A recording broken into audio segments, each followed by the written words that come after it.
శిరోరేఖని మనం గమనిస్తాం, అదృష్ట రేఖని గమనిస్తాం. శిరోరేఖ సరిగ్గా లేదనుకోండి, ఆ పిల్లల యొక్క ప్రవర్తనలో డిస్టర్బెన్స్ ఉంటుంది. అప్పుడు మనం ఈ తల్లిదండ్రులకు ఏం చెప్తామంటే, వాళ్ళని టూ ఎక్స్ట్రీమ్ ఎండ్కి ఊహించకండి, అంత డౌన్గానే ఊహించకండి. ఎందుకంటే ఎక్స్ట్రీమ్ ఎండ్స్ కంటే వీడు కొంతమంది ఉద్రేకంతో వాళ్ళని దండించటం, ఇలా చేయటం చేస్తూ ఉంటారు. అలా చేయకూడదు. వాళ్ళ పరిధిలోకి మనం వెళ్ళాలి. ఇప్పుడు మేము టీచ్ చేస్తూ ఉంటాం కదా, చేసాము కదా, అప్పుడు విద్యార్థికి అర్థమయ్యేలా చెప్పాలంటే వాడి స్థాయికి మేము తగ్గాలి, దిగిపోవాలి. రైట్, వానికి అర్థమయ్యే విధంగా చెప్పాలి. అది అయితే తల్లిదండ్రులు అలా చెప్పడానికి వాళ్ళు ప్రేమ, అభిమానము, వాళ్ళ మీద ఉండేటువంటి ఆప్యాయత, వీటి వల్ల వాళ్ళకి ఎక్కువ ఇచ్చేయాలకే చూస్తారు తప్ప వాళ్ళ స్థాయికి దిగి చెప్పరు. వాళ్ళ స్థాయి కంట తమ సొంత స్థాయిలో మాట్లాడతారు.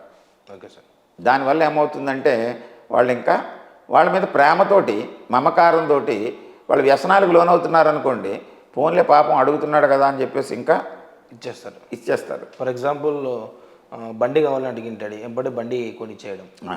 ఆ సామర్థ్యం ఉందా లేదా వాళ్ళలోనూ, ఎప్పుడొస్తుంది ఆ వయసు రీత్యా ప్రకృతిది సహజమైనటువంటి ప్రక్రియ. కోడిగుడ్ని పొదిగితే ఒక సర్టన్ హీట్లో పెడితే 21 రోజులకు పిల్ల అవుతుంది. అవును సార్. 3 రోజులకి అయిపోవాలి, 5 రోజులకి అయిపోవాలంటే అది అవ్వదు. అలాగే ప్రకృతి పరంగా ఈ ఎదుగుదల అనేటువంటి, మానసిక ఎదుగుదల అనేటువంటిది ఒక క్రమమైన పద్ధతిలో వెళుతుంది. మన ప్రేమతోటి వాళ్ళకి ఎక్కువ ఇచ్చేసామనుకోండి, ఏమవుతుంది, అది విపరీతాలకు దారితీస్తుంది. అదే మనం చూస్తున్నాం కదా, యాక్సిడెంట్లు చేసి, కార్లు ఇచ్చేసి, వెహికల్స్ ఇచ్చేసి. అది కార్లు అంటే బయట కనబడుతున్నాయి, తెలియనటువంటి ఇంకా చాలా ఉంటాయి. అవి తెలియజెప్పొద్ది ఈ శాస్త్రం. అంచేత సాముద్రిక శాస్త్రం పిల్లలకి చెప్పేటప్పుడు వాళ్ళకి చెప్పాం, వాళ్ళకి అవసరమైన చెప్పి తల్లిదండ్రులకు చెప్తాం.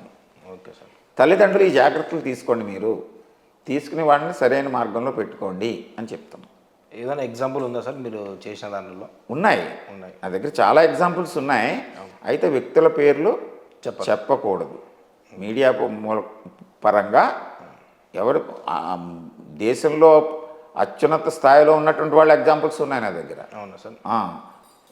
అతి తక్కువ సంపద కలిగి మామూలు సామాన్య జీవితాన్ని అనుభవించే వాళ్ళు ఉన్నాయి. అయితే ఆ పేర్లు ఇప్పుడు మీడియాలో ఇది ప్యాషన్ అయింది. నేను ఆయన చెప్పాను, ఈయన చెప్పాను, ఎలా చెప్తుంది, అలా చెప్పకూడదు. వ్యక్తిగతమైనటువంటి విషయాల్ని మనం బయటికి వ్యక్తం చేయకూడదు. సాముద్రిక శాస్త్రం అంటే పూర్తిగా పర్సనలైజ్డ్ సబ్జెక్ట్, ఇండివిజువల్. అంటే మన ఐడెంటిటీ మనది, మన సీక్రెట్ మనది.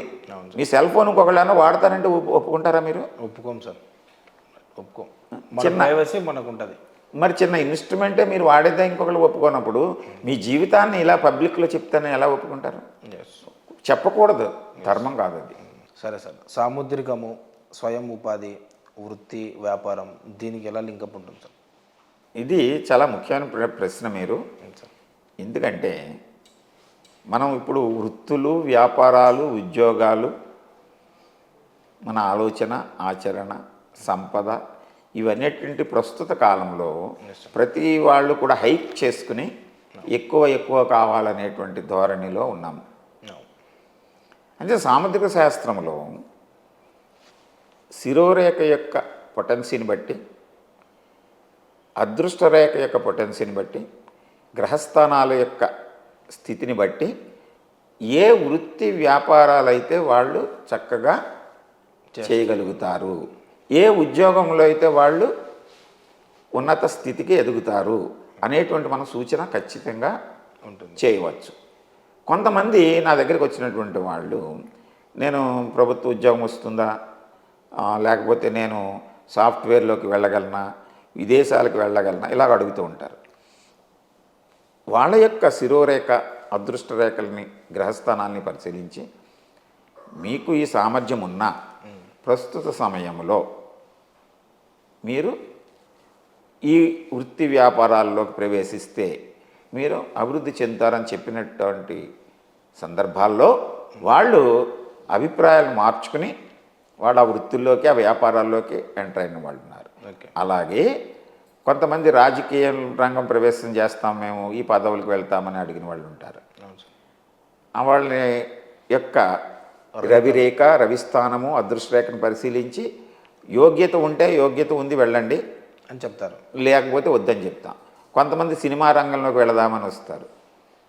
సార్ ఇప్పుడు మీరు యోగ్యత ఉంది వెళ్ళండి అని చెప్తారు, ఖచ్చితంగా సక్సెస్ అవుతారు అని కూడా చెప్తారా సార్? చెప్పలేరా? ఇక్కడ యోగ్యత ఉంది రేఖ ఉంది మీరు సక్సెస్ అవుతారు అంటే నేను చెప్పినందువల్ల అవ్వదు, అది గుర్తుపెట్టుకోండి. ఎస్. దానికి మీరు ప్రయత్నం చేస్తే అవుతుంది, దేనికైనా అంతే. Okay okay sir. దీన్ని నేను చెప్పడం వరకు మాత్రమే. ఈ మిగిలినటువంటి నేను ఈ మధ్య యూట్యూబ్లో చాలామంది చూస్తున్నాను, నేను చెప్తే అయిపోద్ది, మీరు ఇలాగ చేసేస్తే అయిపోద్ది, అవ్వదు అలాగా. ఈ రేఖ ఉంటే అయిపోద్ది, రేఖ ఉంటే అయిపోద్దా? మీరు దానికి తగినట్టు మీ ప్రయత్నం ఆ సమయంలో చేయాలి. రైట్. నేను ప్రతిదానికి ఒక నిర్దిష్టమైనటువంటి సమయము ప్రకృతి పరంగా ఒక ప్రణాళిక ఉంటుంది కదా, ఎస్. ఆ సమయం వచ్చినప్పుడు మీరు ఆ పని చేయాలి. వివాహ రేఖ ఉందని 10 ఏళ్ల కుర్రాడిని తీసుకొస్తే వివాహం అయిపోద్దా? కాదు. ఆ వయసు వచ్చినప్పుడు అవుతుంది. Yes sir. అలాగే ఏ విషయమైనా అతనికి 60వ సంవత్సరంలో యోగ్యత వస్తుందనుకోండి, అప్పటి వరకు వెయిట్ చేయాలి. దానికి తగిన విధంగా ప్రణాళికలను సిద్ధం చేసుకుంటూ ఉండాలి. Yes sir. ఉద్యోగం వస్తుంది మీకు 30లో, దానికి ప్రణాళిక వేసుకోవాలి, ప్రయత్నం చేయాలి. చేయాలి. వ్యాపారం వస్తుంది అప్పుడు సక్సెస్. Okay sir.